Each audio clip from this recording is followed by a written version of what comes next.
Well, she wants to know how these work. These are hot water solar collectors, but the hot water doesn't actually go through the tubes. It only goes through this header up here.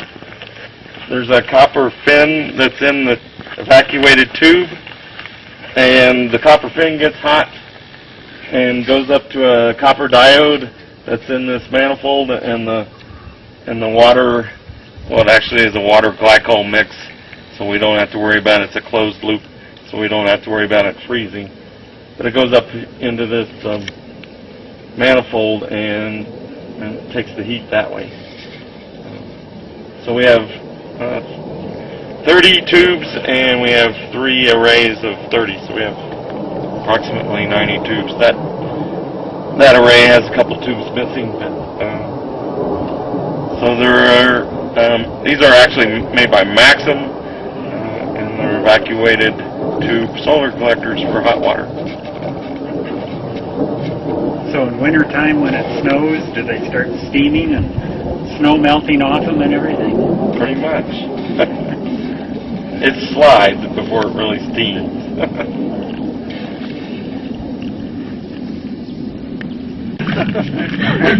Do you heat all your hot water with this?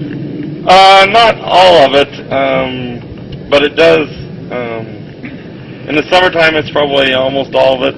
In the wintertime, I'm also preheating the in-floor hot water system and the hot water. So the instantaneous hot water heater works real good with solar because it can boost the temperature. If I only get the solar tanks up to 100 degrees, then it can boost it up to the 120 or 130, depending on what temperature you have your hot water set at.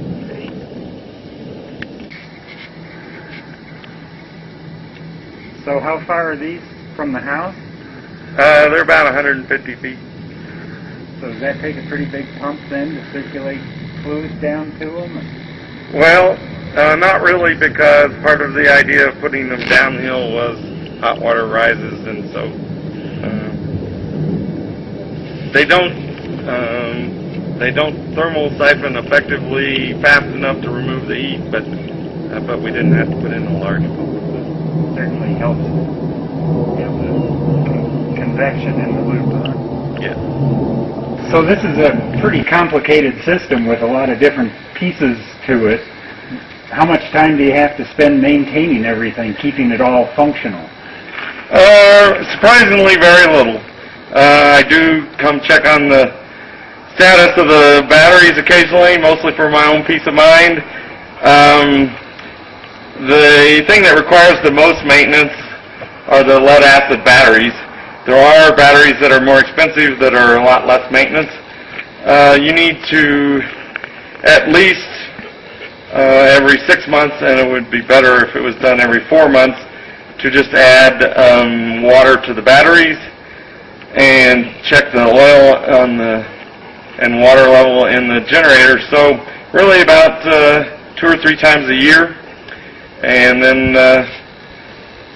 then just checking on it once every other week or so.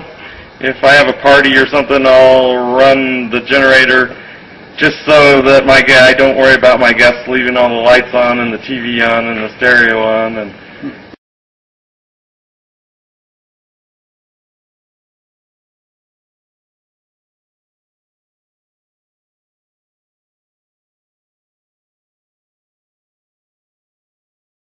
For more information, click on the link below.